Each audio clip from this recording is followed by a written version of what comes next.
350 शब्दाची भविष्यवाणी सांगितली होती. पुढे काय घडणार आहे 350 शब्दांची. 1948 साली जे जे मामाने सांगितलं ते आज प्रत्येक शब्द मामाचा सत्यामध्ये उतरलाय. एक धुरीच्या आधारावर म्हणजे डोंगर तरलाय. मोहर कलियुगात लोक लय मस्तीला आल्यात आणि ही मस्ती कुठं कुठं जिरवत्याल म्हटले. खूप मोहर लोक मस्तीला आल्यात आणि मस्ती कुठं कुठं जिरवत्याल म्हटले. कुठं कुठं पाप फेकत्याल रे म्हटले हे. आणि त्यावेळेस मामा बोललं होतं मोहर कलियुगामध्ये. मामाने 350 शब्दाची भविष्यवाणी सांगितली होती. मोहर काय घडणार आहे 350 शब्दांची. 1948 साली जे जे मामाने सांगितलं ते आज प्रत्येक शब्द मामाचा सत्यामध्ये उतरलाय.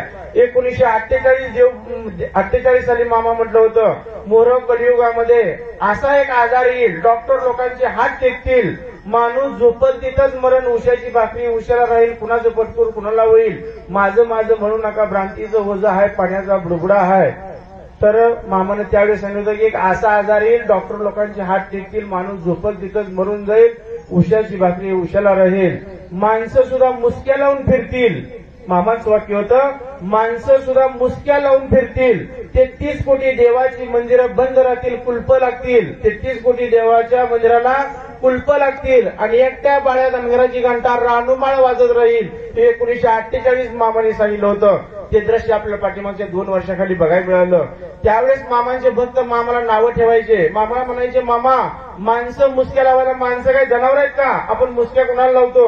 ज्यावेळेस पिकामध्ये आपण बैलांकडून मशागत करतो त्या टायमाला बैलांना पीक खाऊ नये म्हणून म्हणत आपण त्याला मुंगशी बांधतो.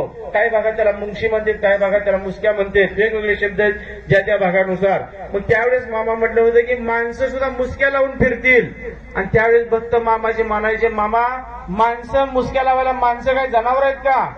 आणि ते दृश्य आपल्या पाठीमागच्या 2 वर्षाखाली बघायला मिळालं. प्रत्येक माणूस ना माणूस तोंडाला मुसक्या लावून फिरत होता. म्हणजे ती मास्क प्रत्येकाच्या तोंडाला मास्क होतं, घरातही मास्क, बाहेर जातानाही मास्कच होतं.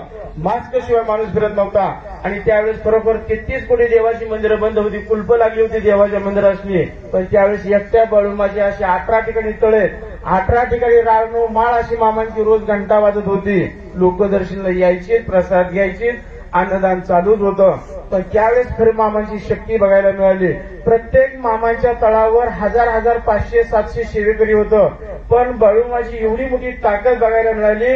एक सेवेकरी सुद्धा कोरोना बाधित निघाला नाही, पॉझिटिव्ह सुद्धा निघाला नाही. मरायचं तर सोडा, नुसता पॉझिटिव्ह सुद्धा निघाला नाही.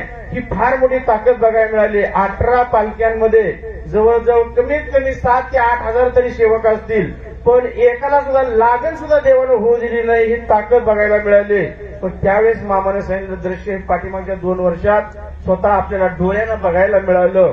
जसं मामा बोललो मित्रांनो, बोला बळवाच्या नावानं चांग भलं, चांग भलं कमेंट करा.